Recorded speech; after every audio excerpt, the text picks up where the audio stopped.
What's going on, everybody? This is Coach Reg, aka Mr. Intensity. And I'm Alana, aka Mrs In10sity. And our job is to invoke thought and help awaken the world's consciousness. One person at a time. Hopefully, that person is you. We got a monster today. This one here kind of hits home for Mrs. Intensity and a lot of black women. Yes. Now, because this affects a lot of black women, I think that you're going to want to understand why it affects you. You're going to want to understand why, we're going to get into this stuff, why it pretty much, they don't talk about it, why they don't really address it too much, and why you don't seem to have any solutions. Right. Okay, we're going to get to fibroids. Now, this is what we've heard a lot. People have always asked us, how do you get rid of fibroids, right? You see a lot in the comments, a lot in the emails, fibroids. So, this has been on the list. I don't even know why we didn't get around it sooner, but we're getting to it now because this is beastie. Alright, so I'm going to let Mrs. Intensity read what they are, who they affect, and we're going to get into this heavy. We're going to help you with some solutions, but the biggest reason why it's happening to you, I'm not even going to touch on, because I'm not going to have a couple thousand black women that coming at my neck. I grew up around all women, and I ain't going to talk about y'all stuff. Nope. Yeah, you will be shocked, ladies. See, I don't have hair, so I don't talk about it. Right, exactly. Yeah. So you will be shocked. All right. So let's get into it, Mrs. Intensity. Let's go. Alright, fibroids are abnormal growths that develop in or on a woman's uterus. Sometimes these tumors become quite large and cause severe abdominal pain and heavy periods. In other cases, they cause no signs or symptoms at all. The growths are typically benign, which means non-cancerous. The cause of fibroids is unknown, so they say. According to the National Institutes of Health, about 70 to 80% of women have them by the age of 50, but most women do not have any symptoms. Now, I'm sure you're wondering what symptoms that you may have to see that if you have fibroids, and we're going to get into what the symptoms are. Now, what we're going to say is, now, your symptoms will depend on location and size of the tumor and how many tumors you have. If your tumor is very small, if you're going through menopause, you may not have any symptoms. Fibroids may shrink during and after menopause. Symptoms of fibroids may include heavy bleeding between or during your periods that includes blood clots, pain in the pelvis and or lower back, increased menstrual cramping, increased urination, pain during intercourse, menstrual that lasts longer than usual, pressure or fullness in your lower abdomen, swelling or enlargement of the abdomen. Now, they always ask who are at risk. This is good beast. Yeah. Now, African American are nearly 3 times more likely to develop uterine fibroids and suffer with more severe symptoms like heavy menstrual bleeding, anemia, and pelvic pain. It can interfere with daily activities to negatively affecting intimate relationships. Fibroids have a much more dramatic impact on black women in comparison to women of other races. Now, given these realities, many are left questioning why fibroid research has lagged in the past and what's being done now to overcome all this to common health disparity. Yeah. Let me tell you why. Well, this is my common sense, and hopefully you're using the common sense and thinking with your third eye. Exactly. They're ignoring this because black women are only affected. We're the only ones affected, guys. The majority of us who suffer from fibroids are black women.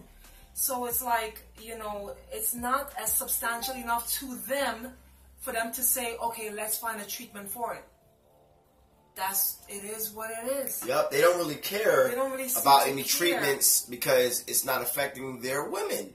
It's affecting the other women. Which means, we don't really care about too much. Let them die. Let them have sickness, and we're going to put this in the back burner. And we'll research it. We'll research something happening to our people. Well, I'm here to let you know, if you have fibroids, you might want to go get checked, or we're going to get some solutions that you can take because they don't really want to help you out. So you got to help yourself out. Let's get into some more stuff, Miss Intensity. All right.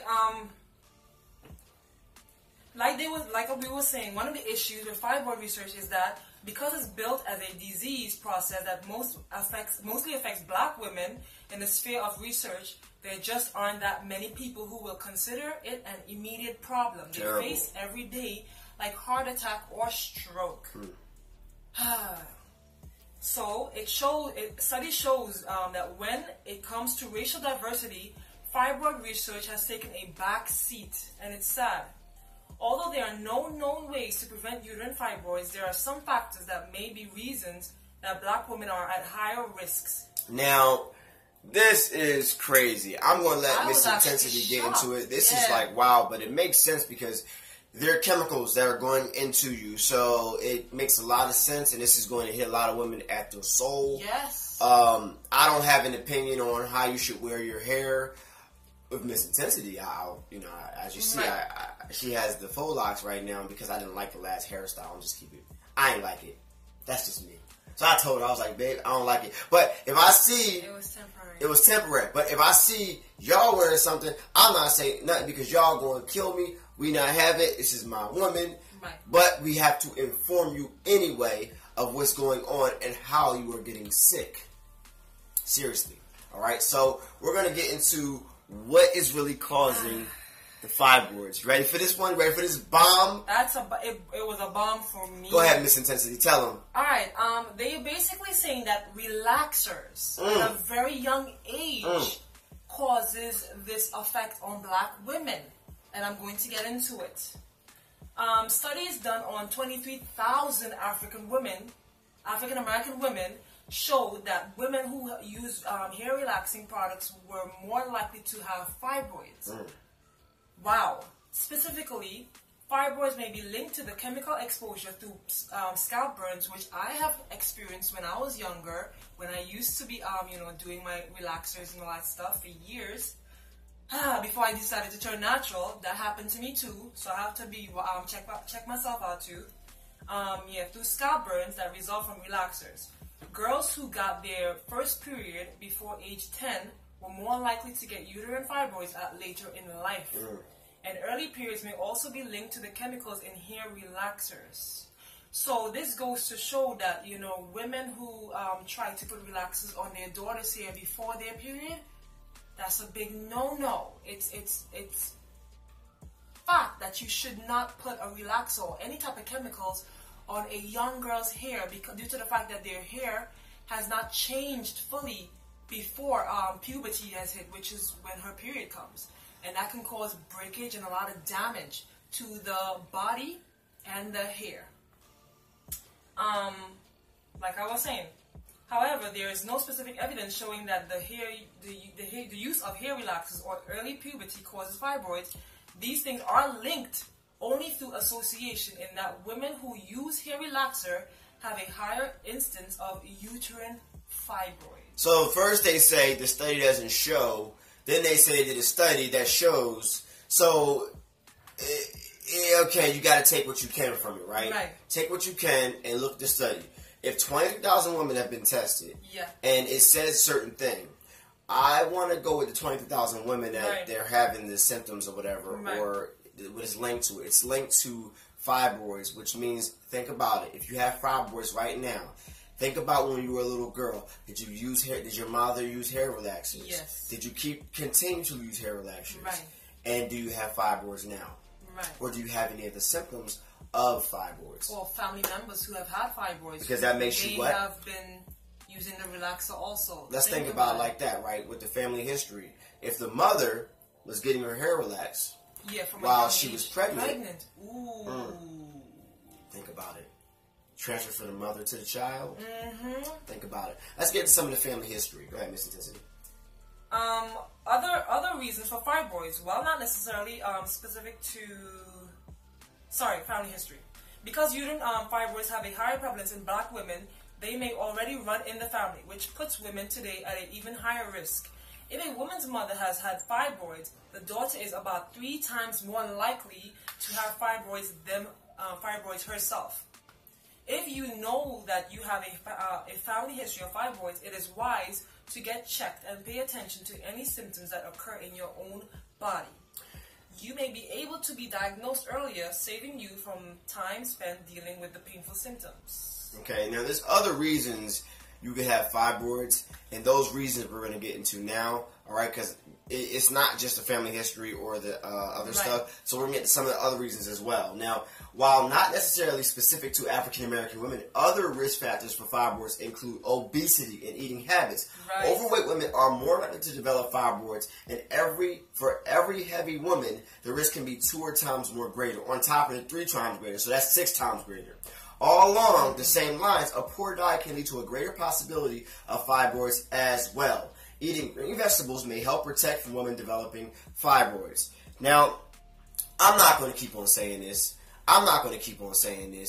Your nutrition is over everything, right? Right. So, when you eat garbage, Burger King, McDonald's, Chick-fil-A, Chinese, salt, sugar, syrup, fructose corn syrup, soul food that takes your soul away. You still like soul food is like it comes from slavery. All right, if your ancestors could look at you now when you eat the stuff that the master gave them as scraps, now you make it a cuisine, you make it part of your Thanksgiving. Yeah, that's like disrespectful. All right, so it's a fact. Don't look at me and get mad. It's true.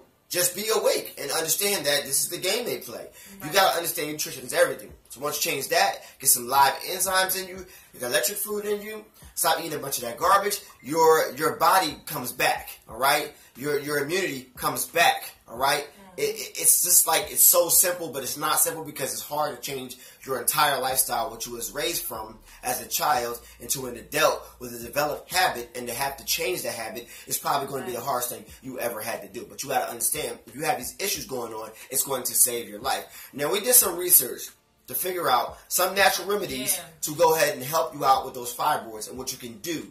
And one of the biggest ones is a topic we already crossed over. We're going to do another video about it because it's more than just the hair benefit of castor oil. Right. So we're going to get into some of the things that you can actually help out, and I'm going to break this down. Now, many holistic practitioners believe that fibroid tumors are the result of toxins that the body does not know how to properly eliminate, and by increasing the amount of lymphocytes, more disease-causing toxins can be eradicated.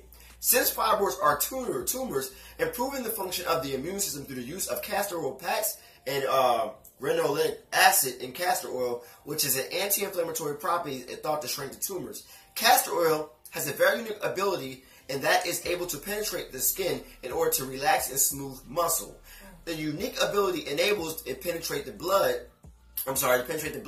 and lymph vessels, the uterus, fallopian tubes, ovaries, bowels, gallbladder, liver, etc. In order to correct any issues and to improve performance, a castor oil pack is placed on the skin in order to increase circulation and to promote inflammation, as well as the healing of various tissues and organs that lie underneath the skin. Castor oil packs can help increase the efficiency of circulation in the pelvic region. Good circulation in this region will ensure that supportive nutrients are delivered promptly to the cells, and that waste products and inflammatory factors are eliminated before they can cause damage. All right, so, like we say, some of the things that can actually boost your immunity is changing your diet, is intermittent fasting, is regenerating your body, bringing it back to life, because if your body's filled with all that bile and all that resistance, the stuff that you take is not really going to work to the full extent that it could. Yes. So, listen, you must govern your body. Do you have anything to add, Mrs In10sity? I do have something to add. Guess what, guys? I know that when we do go to the doctors and, we find out that we have fibroids, the first thing that they try to push on us is surgery. Surgery should not be the first thing that we run to when we have issues for our bodies, due to the fact that surgery may not always go well, or it can always cause the thing to come back, the issue to come back later on. And what you're gonna do? Get more surgery? There are natural ways to kill or eliminate this problem slowly but surely, but you have to be patient and you have to do your research. Like we've done some research for you with finding out about castor oil packs. Now there are ways in order to get this done, and we may try to provide this for you in the next video. Absolutely. Absolutely. So stay tuned for our another castor oil video. Yes. We're going to break down some more benefits for castor oil. So, and we're going to get that for you. So besides that, keep on supporting. If you want to detox your body, detoxmybody10@gmail.com, detoxmybody10@gmail.com.